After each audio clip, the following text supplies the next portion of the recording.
अस्सलामुअलैकुम। ये वीडियो थोड़ी डिफरेंट होने वाली है। इसको आप यासिर नदीम वाजदी और साहिल अदीम के दरमियान पॉडकास्ट समझ लें। यासिर नदीम वाजदी साहब के कुछ सवाल थे, कुछ इल्ज़ामात थे और उसके अगेंस्ट जो साहिल अदीम के जवाब हैं वो होंगे। तो उसके बाद फैसला आपने करना है कि कौन ठीक है और कौन गलत है। ये वीडियो थोड़ी लंबी हो सकती है। हो सकता है कि इसको मैं 2-3 पार्ट्स में या टॉपिक्स के मुताबिक इसको अपलोड करूँ। चलें वीडियो को शुरू करते हैं। के बारे में कहता हूँ कि आपको नहीं लगता? मुझे नहीं लगता है वो डिस्क्रिप्शन इनके ऊपर सादिक नहीं आ रहा है। सही है। हाँ, साहिल अदीम साहब को पाकिस्तान में रहकर ये जुर्रत जरूर करनी चाहिए, वो ये कहें कि मैं हिजबुत तहरीर का आदमी हूं। वो मौलाना मौदूदी के पीछे ना छुपे।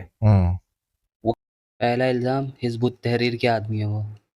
कहें कि मैं हिजबुत तहरीर का हूं। ठीक है, चूंकि जो रेटरिक उनकी है वो तकीयुद्दीन अन्नभानी की है। अच्छा, वो हिजबुत तहरीर की है। वो पाकिस्तान में इसलिए नहीं कहेंगे क्योंकि वहां पाबंदी है, एकदम उठा लिए जाएंगे। तो वो जो दूसरे को ऊपर बुजदिली का इल्जाम लगा रहे हैं वो खुद जुर्रत करें, और अगर ऐसा नहीं है तो फिर तरदीद करेंगे, नहीं मेरा हिजबुत तहरीर से कोई ताल्लुक नहीं, या मैं इस लिटरेचर से वाकिफ हूं। सही है। फेयर बात है, फेयर बात है। क्योंकि हमें ऐसा लग रहा है, अगर आपको ऐसा लग रहा है, बिल्कुल फेयर बात ये जो बात वो कह रहे हैं वो हिजबुत तहरीर की किताबों से लेकर कह रहे हैं। सही है, सिंपल सी बात है। अच्छा, अब आ जाए, मैं थोड़ा सा निजाम के ताल्लुक से ही बता। ये तो हो गया यासिर नदीम वाजदी साहब का इल्ज़ाम। अब इस पे साहिल अदीम का क्या जवाब है वो सुनते हैं। अमेरिका की किताबों में हिजबुत तहरीर विलन है ना, इसलिए इन्होंने पाकिस्तान आर्मी की चीफ को शिकायत लगाई मेरी अपनी तरफ से। ये कर रहे हैं क्योंकि पाकिस्तान में हिजबुत वैसे लगा यही है कि ये किसी को बताना चाह रहे हैं। तहरीर बैन है, इसलिए ये असल में उधर से वो कर रहे हैं। जिस तरीके से मोहम्मद अली मिर्जा साहब रैंड का ऑपरेशन किया ना, इस तरीके से मैं हिजबुत तहरीर करता हूँ। किस तरीके से ना ये शिकायतें लगा रहे होते हैं और कुछ भी नहीं। कम से कम 4 दफा टोपी बताइए उन्होंने आपको, उसकी आपकी पॉडकास्ट उनसे। नहीं तो वहां पे मैं बैठा होता तो उनको बताता कि आप 2 जगहों पे तो आपने सरासर झूठ बोला है, जो इस्लाम में ऐसी कोई बात नहीं, और 2 जगहों के ऊपर आपने वो बातें की हैं जो कि 8 साल का बच्चा भी आपको बता देगा सर कि इसमें सेल्फ कॉन्ट्रडिक्टिंग फैलेसी करी जा रहे हैं बार बार। मगर आप शायद मुरब्बत में मारे गए, या somehow you did not want to confront him at that time. You should Basit भाई मुरब्बत में तो थोड़े मारे गए। इन्होंने अपनी वीडियो में भी इस बात का इजहार किया था कि मैं सोच के तो कुछ और गया था। जिस तरह से ये सोच के गया था उस तरह से ये सवाल नहीं कर पाएगा, ये इन्होंने इजहार कर दिया था। everyone should confront everyone when you call a spade, you see a spade, you call it a spade। ठीक है, अभी मैं आता हूँ, अभी तफसील से आप उनके क्वेश्चन करेंगे। बट वो उन्होंने आपको 3-4 जगह टोपी पहनाई है और आप टोपी पहनते हुए पाए गए। जी, जी, जी, जी। तो मेरा सवाल ये, मैंने जो आपको मिसाल दी थी कि वेगास ना जाना तो साबित नहीं करता। तो हिज़्बुत तहरीर की जो फ़िलॉसफ़ी है, अगेन ये ऑडियंस के लिए, लोगों के लिए, इसको तो आप यहाँ से बता सकते हैं ना कि भाई यहाँ ये मेरा डिफरेंस ऑफ ओपिनियन है इनके साथ, इस वजह से ये बात इन इटसेल्फ ही इसकी कोई वैल्यू नहीं है इस बात की, जो ये इल्ज़ाम लगाया जा रहा है हिज़्बुत तहरीर। मैं हिजबुत तहरीर की फिलॉसफी के ऊपर अलग से वीडियो कर दूंगा, जहां जहां पे उनके नुक्ते जो है ना वो वीक हैं। Okay, okay. ये बता रहा हूँ कि मैं मोहम्मद अली जिन्ना की फिलॉसफी पे हूँ। मैं और आप पाकिस्तानी हैं, आपको आपको पता होना चाहिए कि मोहम्मद अली जिन्ना ने कैसे पाकिस्तान बनवाया। Absolutely, absolutely. 1905 में एमएक्स है क्या? या जी एब्सोल्युटली। जी। तो ये असल में ना इनको इसलिए नहीं बताया जाता क्योंकि इनकी किताबों में बचपन से जिन्ना विलन है, वो नेगेटिव तरीके से बताया जाता है। जिस तरीके से अमेरिका की किताबों में हिजबुत तहरीर विलन है ना, इसलिए इन्होंने पाकिस्तान आर्मी की चीफ को शिकायत लगाई मेरी अपनी तरफ से। ये कर रहे हैं क्योंकि पाकिस्तान में हिजबुत तहरीर बैन है, इसलिए ये असल में उधर से वो कर रहे हैं। जिस तरीके से मोहम्मद अली मिर्जा साहब रैंड का ऑपरेशन किया ना, इस तरीके से मैं हिजबुत तहरीर करता हूँ। किस तरीके से ना ये शिकायतें लगा रहे होते हैं और कुछ भी नहीं। पहले सवाल का जवाब तो हमें मिल गया कि हिजबुत तहरीर के हवाले से उन्होंने जो इल्ज़ाम लगाया वो तो साहिल अदीम ने उसकी तरदीद कर दी है। दूसरा उनका इल्ज़ाम है वो थोड़ा सा पर्सनल है, तो चलें वो देखते हैं। सॉरी, मैं एक आपको ऑडियो सुनाना चाहूंगा उनकी। अच्छा। ये जरूरी है कि आपके ऑडियंस के सामने आ जाए। तमाम तर कैंपेन के खिलाफ जो आप लोग स्पेशली साहिल अदीम की ऑडियो है। इन मुफ्तियान, ये वो एक खास मुफ्ती जो इस वक्त बैक टू बैक वीडियोस आ रही है, पता नहीं कब की वीडियोस है, किसी और बंदे ने चैनल पे लॉन्च की, तो मुझे अभी उन्होंने इसीलिए बुलाया हुआ था। कुछ मेरे खैर खा मुफ्तियान थे, उन्होंने कहा सर आपके ऊपर ये कैंपेन चल रही है। तो मैंने वो वीडियो को थोड़ा सा इक्तबास पूरा उन्होंने तबसरा तो लिख के रखा हुआ था, तो उन्होंने क्लिप जब दिखाए तो पता चला। मैंने कहा ये किस मुल्क का बंदा है? उन्होंने कहा इंडिया के मुफ्ती है, मुफ्ती यासिर साहब। तो मैंने कहा फिर आप क्यों परेशान हो रहे हैं? उस बेचारे का बोनापन तो मोदी साहब की वजह से है, वो तो पैदाइशी बोना है, उसका दादा भी हिंदुओं के अंदर पैदा हुआ, उसका बाप भी और वो तो डरपोक रहेगा। उसको कहें पाकिस्तानियों से बात करना बंद करे और ऐसे अल्फाज यूज किया करे जो साफ समझ आती हो कि हिंदी के। उर्दू बोलना बंद करो, पाकिस्तान का लड़का समझेगा आप कराची से बात कर रहे हैं, लाहौर से, इस्लामाबाद से बात कर रहे हैं। मेरे बच्चे ना कंफ्यूज करो, बहुत सफेद गोलियां खा ली 2 नस्लों से हम लोगों ने। आप एक और आ गए हैं नया वर्जन लेके और ऐसी आयतें सुना रहे हैं जो कि स्ट्रेट आयत सामने लिखी है, आधी पढ़ के सुना रहे। ऐसे बेशर्मों को अपने अपने लाउड स्पीकर का रुख अपने अपने कबीलों में रखना चाहिए। आजाद मुसलमान से बात न करने के काबिल नहीं हुए आप। ये बात तो उन्होंने भी कैसे साहब के संग की। आजाद मुसलमान से बात करने के काबिल हुए नहीं है आप। आजाद मुसलमान से बात करने के लिए आजाद मुसलमान बात करेगा। It is that simple. Know your place. अपने इस्लाम की नफ्स से मैंने आपको साबित किया जी। तो ये वीडियो वैसे तो मुझे शुरू में आपको दिखानी चाहिए थी जब आपने तहजीब और सलीके के ताल्लुक से सवाल किया था जी, लेकिन चूंकि उस वक्त साहिल साहब के ताल्लुक से सवाल नहीं था, एक जनरल सवाल था। जी जी। क्या इस रेटरिक से कोई मुहज्जब इंसान, मुझे मालूम है आप मुहज्जब आदमी हैं, आपके इसलिए मैं आपके बारे में नहीं पूछ रहा, मुझे मालूम है आप मुत्तफिक नहीं होंगे, क्या कोई मुहज्जब इंसान इस गुफ्तगू से, इस तर्ज़े तकल्लुम से मुत्तफिक हो सकता है? नहीं। बासित भाई वहां पे थोड़े से सहमे सहमे से लग रहे हैं।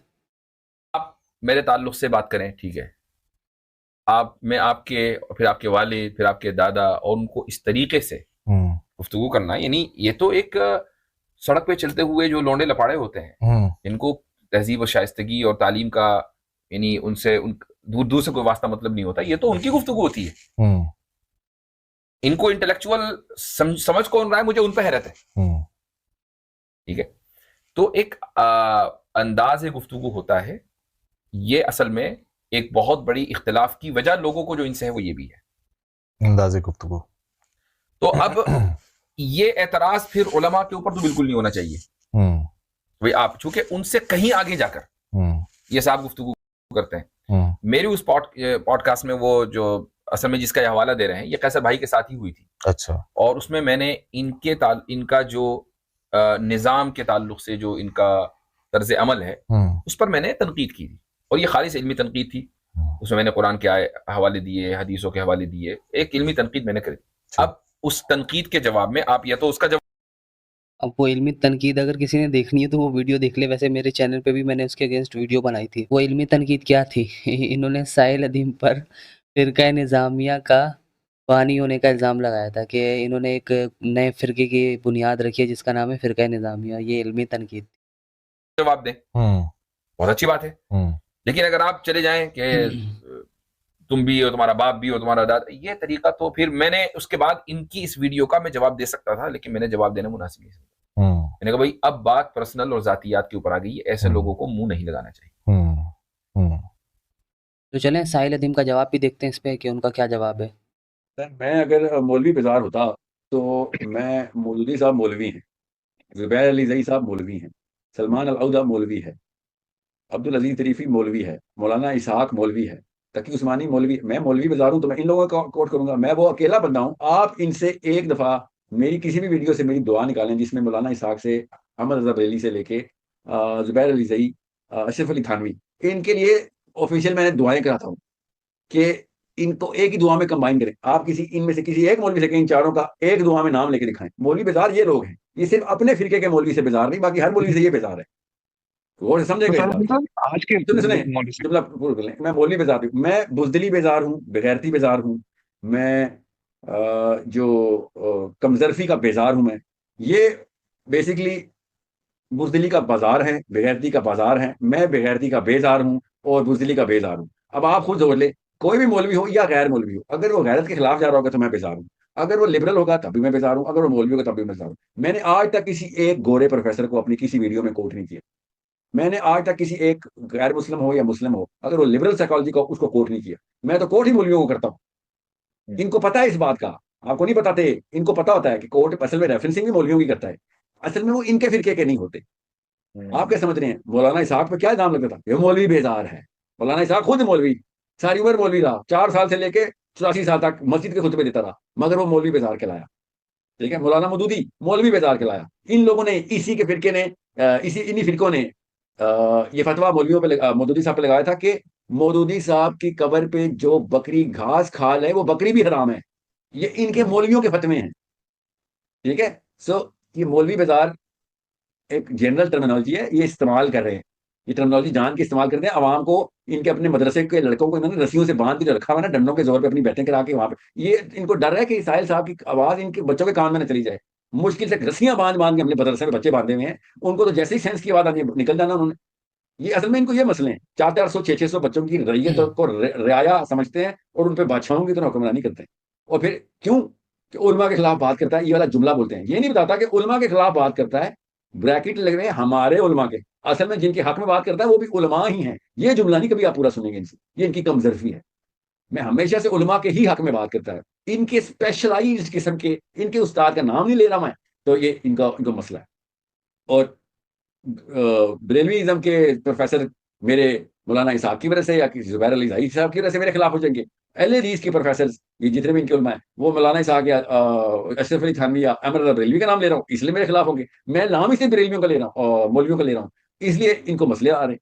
अभी तो शुक्र है मैंने किसी शिया प्रोफेसर का नाम नहीं लिया, अब तक मुझे राफदी भी कह रहे होते, मुझे ये पता नहीं और क्या क्या नौसैनी कह रहे होते, ये अभी कह नहीं सकते। अभी अभी मैंने इनके उलमा को के भी मैंने ना इनके अकाबरीन जो कि असली अकाबरीन है, ठीक है, ये जो तारिक मसूद साहब हैं, इनके उस्ताद जिस मदरसे में ये बैठे हैं, जिनके बैत हैं, उनका फतवा स्क्रीन पे प्ले कीजिएगा, मेरी टीम आपको भेज देगी, आपको पता चलेगा मैं उनका स्टूडेंट हूँ या ये बेशर्मी जो कर रहे हैं इस वक्त बैठ के मस्जिद के मेंबर में, वो उनके स्टूडेंट है जिन्होंने इस निजाम के खिलाफ हाथ उठाने को बेसिक फर्ज करार दिया हुआ है। डेमोक्रेसी को हराम कहते हैं वो।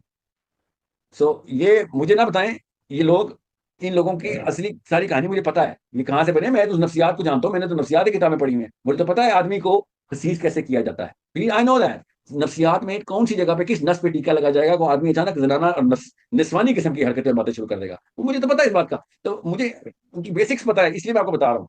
अब आपके सामने एक बंदे ने ऑडियो प्ले की हुई आपके सामने, और उसमें ये बता रहा है कि यार बोने का बच्चा बोना, नस्लन जो बोने होते हैं, दादा भी बोना भाई, क्योंकि साइकोलॉजिकल एनालिसिस इसमें गालियां क्यों दे रहा है?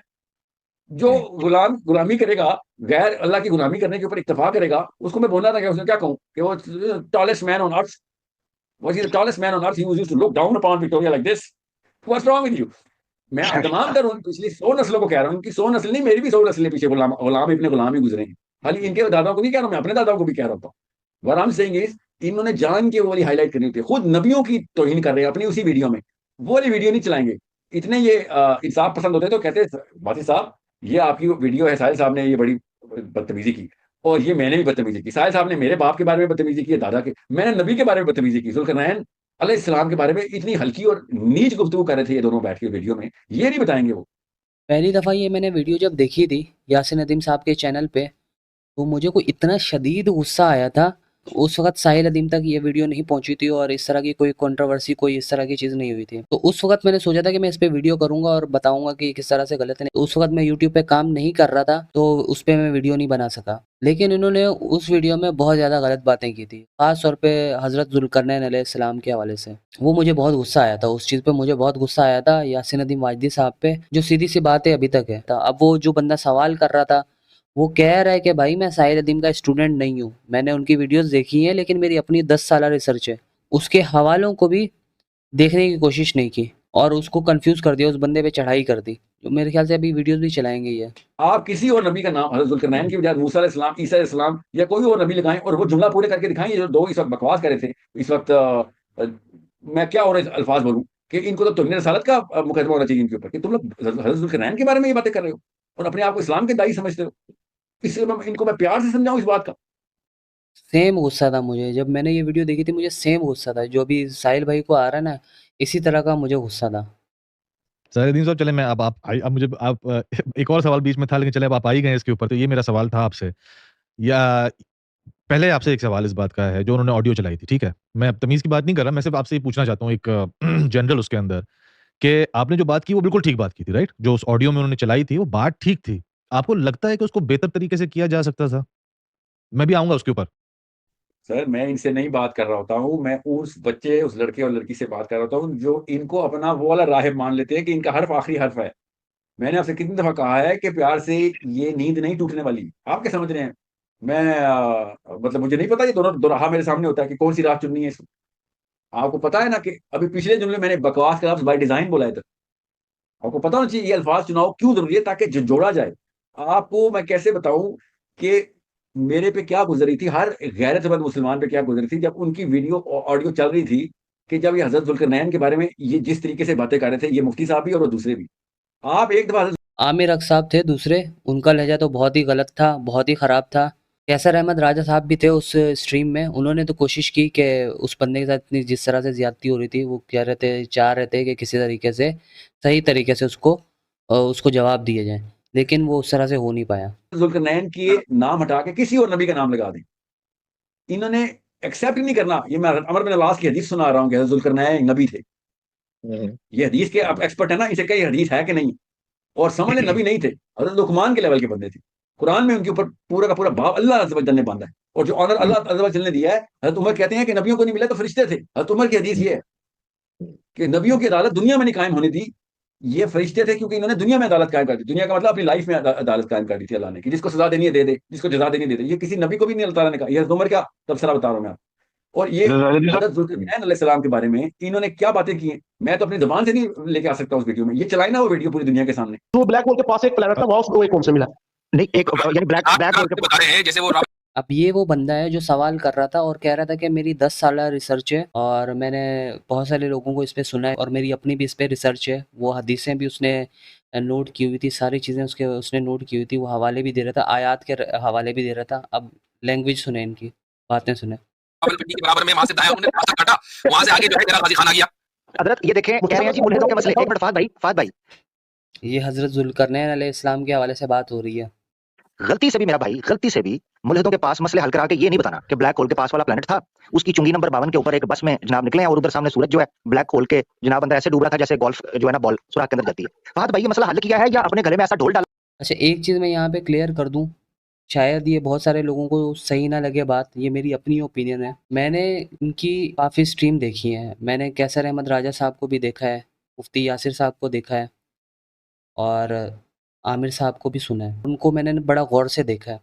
मैंने इनको देखा है कि इनकी मेंटालिटी बन गई है कि अगर कोई ठीक बात भी होती है किसी की, तो हमने काउंटर आर्ग्यूमेंट के थ्रू उसको गलत साबित करना है या उस बंदे को कंफ्यूज करना है। और इन्होंने इस वीडियो में बहुत कंफ्यूज किया उस बंदे को, बहुत कंफ्यूज किया है, कंफ्यूज करने की कोशिश की ताकि वो चीज़ें भूल जाए, उसके जहन में ना आए। और मतलब एक बात कर रहा होता तो फिर दूसरा भी शुरू हो जाता था। तो ये इन्होंने इस तरह से उस बंदे के साथ करने की कोशिश की। तो मेरी ऑब्जर्वेशन ये है कि ये जानबूझ के बाय डिज़ाइन ये चीज़ें करते हैं ताकि ये अपना झंडा ऊपर दिखा सकें।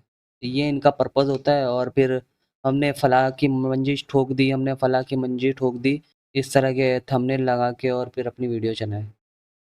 अल्लाह जिसका वजन नहीं उठाया जा रहा, ये क्या कह रहे हैं आप? लेकिन ब्रदर मैं तो आपको अच्छा ब्रदर चलिए एक मिनट चलिए एक और सवाल ले लें हज़रत। एक और सवाल फाद भाई ये है, ये जुल्करनैन वाला जो कुरान वाकया बता रहा है ये होता हुआ है ना? हो गया तो सूरज क्यों नजर आ रहा है? ब्लैक होल में तो कोलैप्स कर जाना चाहिए था स्टार, अभी क्या कर रहा है सूरज? ब्रदर ब्लैक होल में स्टार तो कोलैप्स नहीं किया, उसकी रोशनी खत्म हो रही है। आप साइंस पढ़े हो, नहीं, एक मिनट रोशनी नहीं, सूरज उन्होंने सूरज देखा है, रोशनी नहीं देखी। सूरज की रोशनी और है, सूरज और है। अब फिर आप मेरे साथ वो गेम कर रहे हैं। आपने कहा सूरज, अब मैंने लिटरल मीनिंग पे चलना है कि सूरज देखा उन्होंने पानी में डूब रहा था। मैं भी आप लिटरल क्यों ले रहे हैं मुझे ये बताओ। हाँ लिटरल क्यों ले रहे हैं? ऐसे वो कुछ दिन मैंने इनको फारिग करवा दिया था क्योंकि बहुत समय जाया करते हम तो आपके मुसलमान भाई हैं, आपने इंटरप्रिटेशन दी, आपने एक ज्योग्राफिया एक कोड्स आपने बता दिए, कोड के कहाँ पे जो सूरज ग्रुप होता है एंड सो फोर्थ। लेकिन जिन एथियस्ट को जवाब करने के लिए या उनके सवालों से जान छुड़ाने के लिए आपने ये सारा कुछ ये हमें क्रिएट किया है। अगर वो आपसे इस चीज़ की दलील मांग रहे हैं कि ये जो आपने कोड्स हमें बताए हैं इसकी क्या दलील है, और वो तो साहबी की बात को नहीं मानेंगे इसलिए कि साहबी तो आपके लिए हमारे लिए मैटर करते हैं, उनके लिए तो नहीं करते। तो फिर ये मसला आपने हल कैसे किया? ब्रदर हाल तो ये चीजें हमारे मुस्लिम जो है वो ये कैसे हल कर रहे हैं कि वो कीचड़ में डूब रहा था।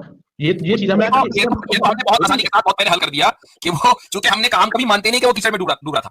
हम ये मानते हैं कि जुल्करनैन को ऐसा महसूस हुआ जैसा कि जब आप कराची के साहिल पर जाएंगे या बंबई के साहिल पर जाएंगे गुरूब शम्स के वक्त, तो आपको सूरज समंदर में डूबता हुआ नजर आएगा, लेकिन वो समंदर में डूब नहीं रहा होगा, नजर आएगा। कुरान ने इसलिए वजह दहा कर कहा लफ्ज कि उनको ऐसा लगा, उन्होंने ऐसा पाया। वजह दहा का मतलब क्यों, आपने इस लफ्ज को क्यों इग्नोर कर दिया?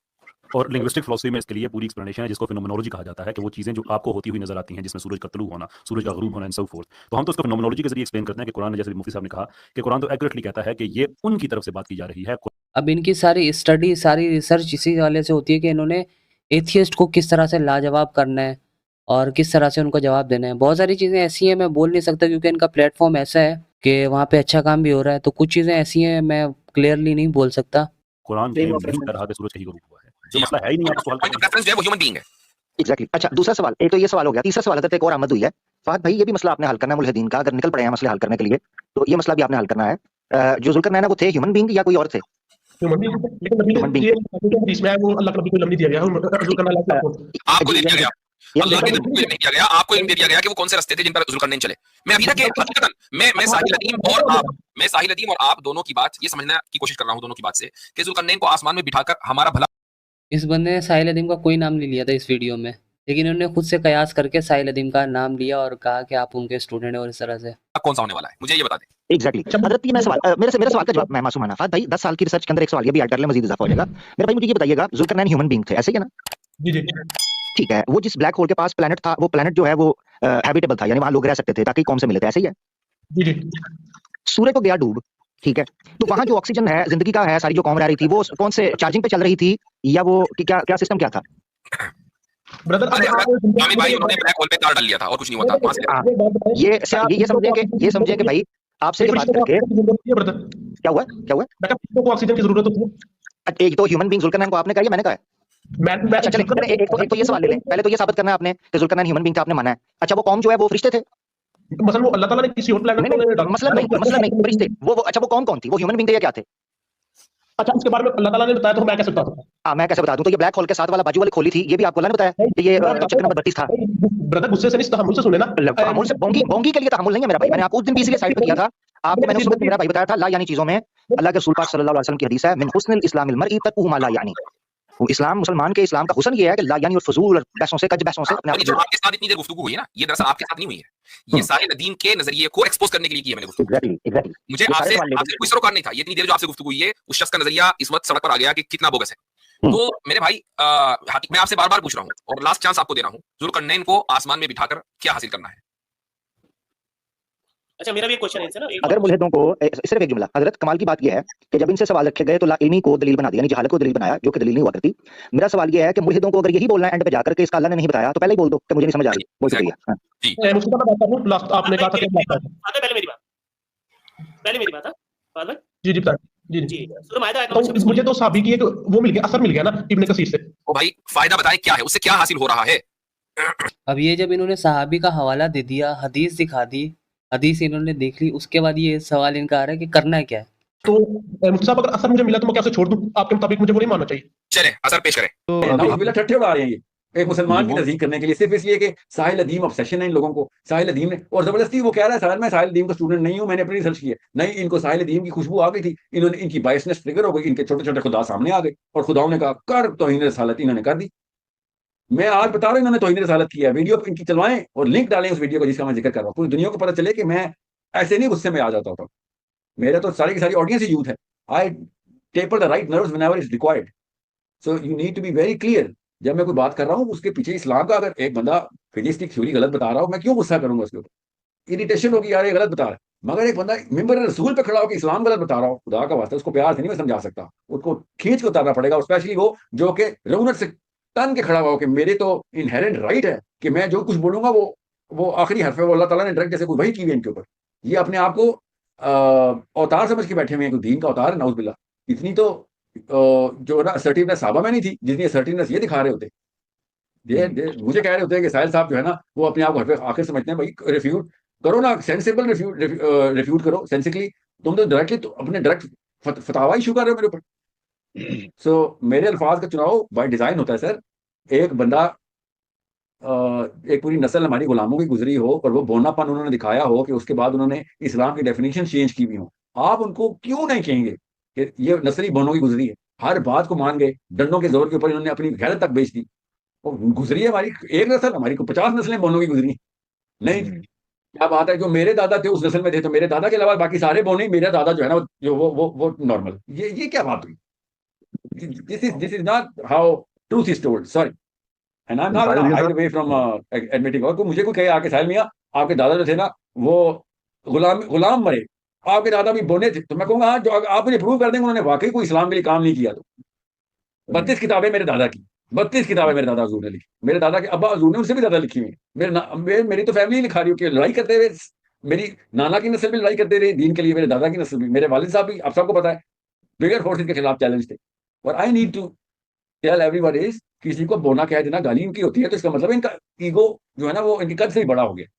पूछे तो सही सर, आपने मेरे दादा को बोना कहा है, मुझे पता है इस हल्का आपके अंदर आपका मतलब क्या है। बच्चे तो नहीं, इनको पता है मैं बोना कह रहा हूँ। मैंने कोई नौज बिल्ला कोई माँ बहन की गाली दी है? भाई बोने का मतलब होता है आपने अपना कद नहीं बढ़ाया, आपने छोटी हरकतें की। आपने विक्टोरिया के राज के अंदर लिटरली मुसलमानों के लिए, विक्टोरिया के लिए मुसलमानों के खिलाफ लड़ाई करना इसी नस्लों ने फर्ज किया हुआ था। आपको पता है ना इस बात का? पाकिस्तानी इंडियन जो उस वक्त इंडियन मुस्लिम से वो जर्मनी के खिलाफ लड़े थे। जर्मनी तुर्की के साथ था। ये फतावा ही नहीं के दौर के इशू हुए हैं। ये सब आर्मी मेट्स जो थे ना, जो मुसलमानों की फौज के खिलाफ लड़ने के लिए गए हुए थे विक्टोरिया राज के अंदर, दारुल अहद जो बनाया हुआ था इन्होंने, उनको बोना नहीं कहूंगा तो क्या कहूंगा मैं उनको? ये बातें बताते नहीं होते ना ये लोग। ये तो मैं पढ़ लिख के बता रहा हूँ उनको, बच्चों को, कि इनकी बातों में आओगे तो किसी और जैसे अमेरिका की फोर्स के अंदर पाकिस्तानी सॉरी मुसलमान पाकिस्तानी भी होंगे इसमें, मुसलमान इराक में जाके लड़ा अमेरिका की फौज में, तो मैं क्या कहूंगा यार? What an amazing on story of honour. भाई वो बोना है तो बोना है। यही काम इन्होंने भी किए इधर। इन्होंने तो आम बंदे वाली बात में देखी ना, इन्होंने मेंबर रसूल पे सर्टिफिकेशन इशू किए जाके बैठ बैठ के मेंबर रसूल से कि हाँ यही इस्लाम है। इन्होंने ये इस्लाम नहीं है सर। जाहिर है उस वाली अगेन मैं चलें आपका पॉइंट ऑफ व्यू ठीक है, ज़ाहिर है कि आपने सोच समझ के बात की है ये वाली जिस तरह से की है। वो जो वीडियो जिसको आप रेफ़र कर रहे हैं उसके ऊपर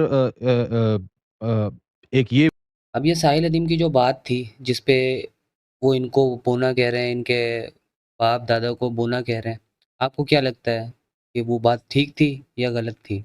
और मेरा इसमें ओपिनियन क्या है वो मैं बताता हूँ। कुछ बातें ऐसी हैं साहिल अदीम साहब की जो लोगों को लगता होगा यार ये इसने किस तरह की बात की है, ये तो बदतमीज़ी है, ये इनका लहजा ठीक नहीं था, ये इस तरह की बात इनको नहीं करनी चाहिए थी। इस तरह की बहुत सारी बातें लोगों को लगती होंगी जो साहिल अदीम साहब जानबूझ के करते हैं। अब वो क्यों करते हैं, वो उन्होंने काफ़ी दफ़ा इसको डिफ़ाइन किया हुआ है। अब उस टाइम तो मुझे भी नहीं समझ में आती थी कि ये क्या बात कर रहे हैं, लेकिन अब मुझे समझ में आता है कि ये क्यों करते हैं ये बातें, और मेरे मुताबिक वो ठीक करते हैं। अब मैं ये क्यों कह रहा हूँ, क्योंकि साहिल अदीम साहब न्यूरोकेमिस्ट्री के टीचर हैं। अब न्यूरोकेमिस्ट्री क्या है, इंसान के अंदर केमिकल का सिस्टम है, किस बात पे इंसान कैसे रिएक्ट करता है, तो वो उनको पता है। और मैं क्यों कह रहा हूँ ये बात, क्योंकि मैंने थोड़ा बहुत इस चीज़ को समझा है, मैंने समझा है और मैं समझ रहा हूँ इसको, समझ रहा हूँ क्या हूँ, मैं पढ़ रहा हूँ इसको। इस वजह से मुझे इनकी ये बात ठीक लगती है कि ये जहाँ पे सख्त लहजा और सख्त रवैया और सख्त वर्ड यूज़ करते हैं, मेरे हिसाब से तो ठीक है। अगर वो ना करें और अगर उसकी जगह पे कोई नॉर्मल वर्ड यूज़ कर दें तो उसकी इंटेंसिटी वो नहीं होगी जो उस वर्ड की होगी जो ये इस्तेमाल करते हैं। बाकी आप लोगों की ओपिनियन क्या है, आप इसमें कमेंट में ज़रूर बताएं।